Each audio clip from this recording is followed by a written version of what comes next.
আগের দিন ভিডিওটা এখানেই শেষ করেছিলাম। ওই যে রাত 10টার সময় আমরা ঠাকুর দেখতে যাচ্ছি। শুভরাত্রি সবাইকে, কেমন আছো? আশা করছি সকলে ভালো আছো, আমিও কিন্তু বেশ ভালো আছি। SM রূপকথার নতুন আরও একটা ঝলমলে ব্লগে তোমাদের সবাইকে অনেক ভালোবাসা জানিয়ে আজকের ব্লগটা শুরু করছি। আই হোপ ভালো লাগবে, সম্পূর্ণটা আমার সাথে থেকো। তো চলো, আমরা 3 মূর্তি চলে যাচ্ছি ঠাকুর দেখতে। যাবো আজকে ডায়মন্ডের দিকে। এই প্রথম বিয়ের পরে আমি ডায়মন্ডে ঠাকুর দেখতে যাচ্ছি। আজকে অয়নকে নিয়ে যাচ্ছি, আর ছোটু মার কাছে থাকবে। এই রাত্রিবেলা যাচ্ছি বলে ওকে নিয়ে যাব না, আর মা বললো যে থাক, ওকে নিয়ে যেতে হবে না, এই রাত্রিবেলা ঠান্ডা লেগে যাবে। তো ওই জন্যই ওকে রেখে দিয়ে আর এই যে আমরা গুটি গুটি পায়ে চলে যাচ্ছি। আর এইখানটায় না বাঁশের পোল ছিল, তো এখন এই ঢালাই করা হয়েছে, কিন্তু তাও এই বাইক নিয়ে যেতে গেলে খুবই ভয় লাগে। তো চলো এখন সবাই মিলে চলে যাচ্ছি রাস্তার উপরে। আর এই খালটা পেরোলেই হচ্ছে আমার মামাদের বাড়ি, পুরো মেন রোডের থেকে। তো যাই হোক, চলো এখন সবাই উঠে এসছি। আর আমার গলাটা শুনে বুঝতেই পারছো যে ধরে ধরে আছে, আর ভীষণ সর্দি হয়েছে, আর সেরকম মাথাও যন্ত্রণা করছে, জ্বরও এসছে। যখনই আমি ভাবি যে ভিডিও দেবো একটু ভালোভাবে, হয় সাংসারিক কোনো প্রবলেম থাকে, না হলে নিজের শরীর খারাপ থাকে, আর না হলে ছেলেদের শরীর খারাপ থাকে। এই জন্যই না ভিডিওগুলো আর দিতে পারছি না তোমাদের সাথে। সেই কবে করা বলো, আজকে হচ্ছে মহাসপ্তমী, তো সেই দিনেই ভিডিও করা, আর আজকে কোথায় সপ্তমী চলে গেছে, 1 মাস হতে যাচ্ছে। তো যাই হোক, চলো এখন এই যে ঠাকুর উঠেছে, তো সব জায়গায় তো নামা সম্ভব না, আর সব জায়গায় নামতে গেলে না প্রপার জায়গাতেই আমরা পৌঁছাবো না। তো চলো, এই বাইকে আছে মেশো, গনু আর হচ্ছে ছোটো মাসি, আর আমরা তো এই মাঝখানে আছি, আর আমাদের ঠিক পিছনে আছে মামা আর মামি। তো মামা তো যেতে চাইছিল না, রাগারাগি করে, যাই হোক রাজি করালাম, তারপরে এই যে যাচ্ছে। আর সারা রাস্তাটাই কিন্তু এইরকম প্যান্ডেল লাইটিংয়ে ভরা, তো যেতে কোনো অসুবিধা হয়নি। রাত্রিবেলা ফাঁকায় ফাঁকায় বেশ ভালোভাবেই ঠাকুর দেখেছি। তো যেটা বলছিলাম, তো এখন শরীরের সাথে চললে হবে না, এখন হচ্ছে শরীরকে আমার সাথে চলাতে হবে। কেননা একটা কাজকে যদি আমি সিরিয়াসভাবে না নিই, তাহলে আমি কোনো দিনই দাঁড়াতে পারবো না, সে যত বছরই লাগুক না কেন। আর যদি আমি সিরিয়াসভাবে নিই, তাহলে বেশি দিন সময় লাগবে না হয়তো এই জায়গায় গিয়ে পৌঁছাতে, লক্ষ্যে পৌঁছাতে আর কি। তো চলো, এটা তো আমার মনে হয়। তো এই প্যান্ডেলটা দেখো, এটা আমার কিন্তু জাস্ট ওয়াও লেগেছে, ভীষণ সুন্দর। এটা হচ্ছে বাটারফ্লাই পার্ক। তো প্যান্ডেলটা পুরোটা দেখো, কেমন লেগেছে অবশ্যই কিন্তু আমাকে জানিও কমেন্টে। আর বললাম না, ডায়মন্ডে এই প্রথম আমার ঠাকুর দেখা, তো এই যে এই প্যান্ডেল দিয়েই কিন্তু শুরু হয়েছে। আর ওই দেখো বনু কি সুন্দর বসে আছে, হাতিটা কি সুন্দর বসে আছে, আর এদিকে প্রজাপতি পাখনা মেলছে, কত সুন্দর লাগছে, আমার তো খুব ভালো লেগেছে। কথা বলতে একটু কষ্ট হচ্ছে, তাও আমি তোমাদের সাথে সবটাই শেয়ার করব। তো যাই হোক, চলো, এই ঠাকুরটা কিন্তু অসাধারণ হয়েছে। আর এখানে না 2টো ঠাকুর হয়েছে, একটা এই থিমের সাথে থিমের সাথে একটা ঠাকুর হয়েছে, আর একটা হয়েছে ওই যে ঠাকুর পুজো করা হয়েছে আর কি, ওই মণ্ডপের ভিতরে, ওটা একটা ঠাকুর মন্দির, তো মন্দিরের ভিতরেই একটা ঠাকুর হয়েছে। আর ঠাকুরটা ভালো করে লক্ষ্য করে দেখো, ঠিক প্রজাপতির মতোই, মাঝখানে মা দুর্গা, আর ডানা দুটোর 4টে জায়গায় 4জন হচ্ছে কার্তিক, গণেশ, লক্ষ্মী, সরস্বতী বসে আছে। তো ঠিক এর পাশ থেকে চলে আসছি, দেখো এটা একটা মন্দির। তো মন্দিরের এইখানেই হয়েছে আসল মূর্তি, যেটাতে পুজো হয়েছে। তো 2টো মূর্তি কিন্তু খুব সুন্দর হয়েছে, আর তোমরা অবশ্যই জানিও কেমন হয়েছে। তো চলো, এখন এখানে আর বেশি দেরি করা যাবে না, এখান থেকে আবার বেরিয়ে পড়বো।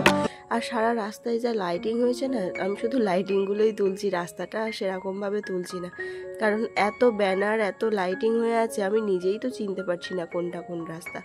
আর এই প্যান্ডেলগুলো বেশ ভালোই হয়েছিল, ভেবেছিলাম আসার সময় এই প্যান্ডেলগুলোতে নামবো, কিন্তু অনেকটাই রাত হয়ে গেছিলো, ওই জন্য আর নামতে পারিনি। তো যাই হোক, এইখানটা একটু জ্যামে পড়েছিলাম। তো চলো, আমরা তাড়াতাড়ি করে এগিয়ে চলি।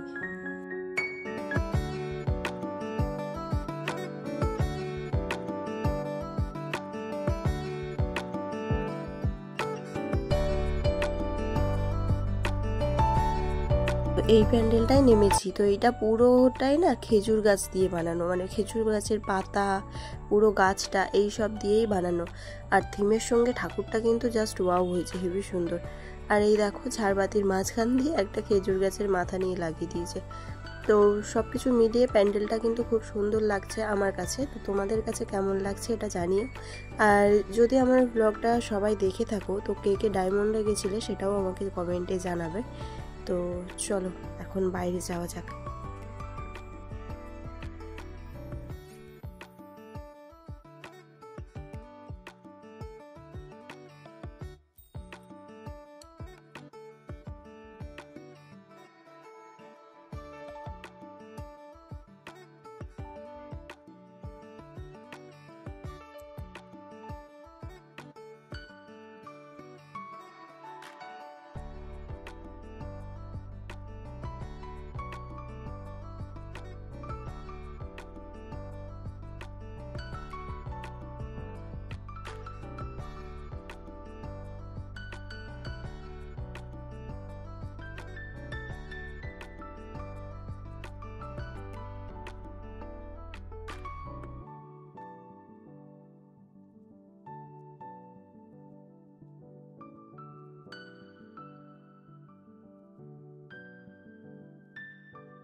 I love diamond Harbour. তো আমরা এই যে ডায়মন্ডের নদীর ধারে চলে এসেছি ঠাকুর দেখতে দেখতে।